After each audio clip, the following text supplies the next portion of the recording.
পচা শামুকানায় দুর্বার রাজশাহীর কাছেই রংপুর রাইডার্স আজকে হেরে গেছে।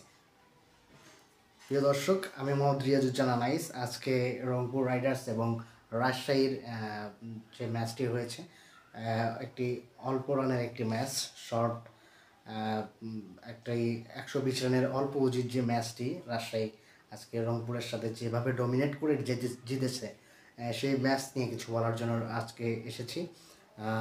যাই হোক, অভিনন্দন রাজশাহীকে। আর রংপুর রাইডার্স আসলে টোটালি ফার্স্ট ইনিংস ভালো বোলিং করেছে, কিন্তু সেকেন্ড ইনিংসে এসে তাদের ব্যাটিংটা এতই খারাপ হয়েছে, প্রথমের দিকে বেশি পিছিয়ে পড়ার কারণে আসলে রংপুর হেরে গেছে। যাই হোক, রংপুর রাইডার্স আর রাজশাহীর ম্যাচে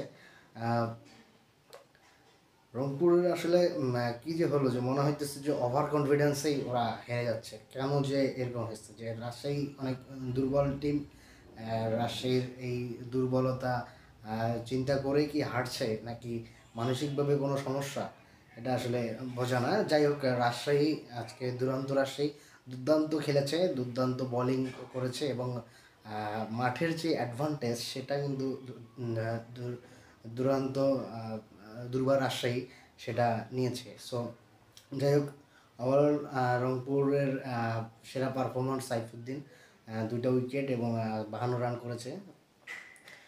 আর সর্বোপরি আর আসলে রংপুর প্রথম ম্যাচ হেরে যখন বলেছে যে পচা শামুকে পা কেটেছে, আসলে পচা শামুক, আসলে রাজশাহী আসলে পচা শামুকের মতন দল না।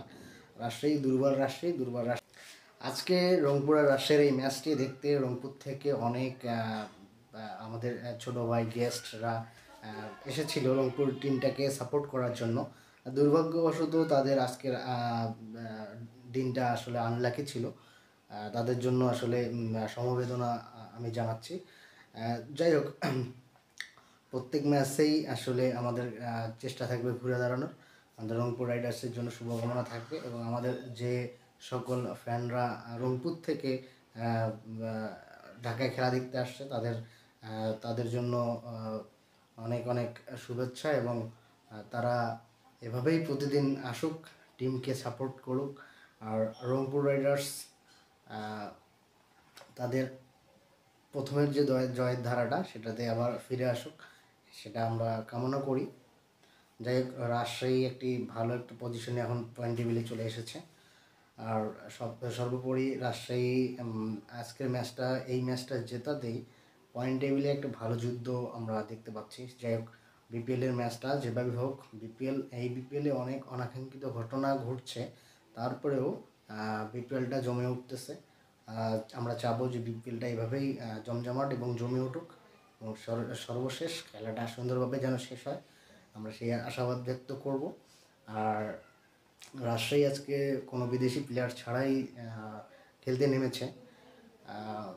আসলে আমাদের যে দেশি প্লেয়াররা এত সুন্দর পারফরমেন্স দিয়ে রাজশাহীকে জিতাতে পেরেছে, প্রথমের দিকে এটা হয়তো একটা বিতর্কের সৃষ্টি হতো, কিন্তু এই জয়ের ফলে এটা হয়তো বা হবে না। সো দুই দলের জন্য শুভকামনা, এবং সবাই ভালো থাকবেন।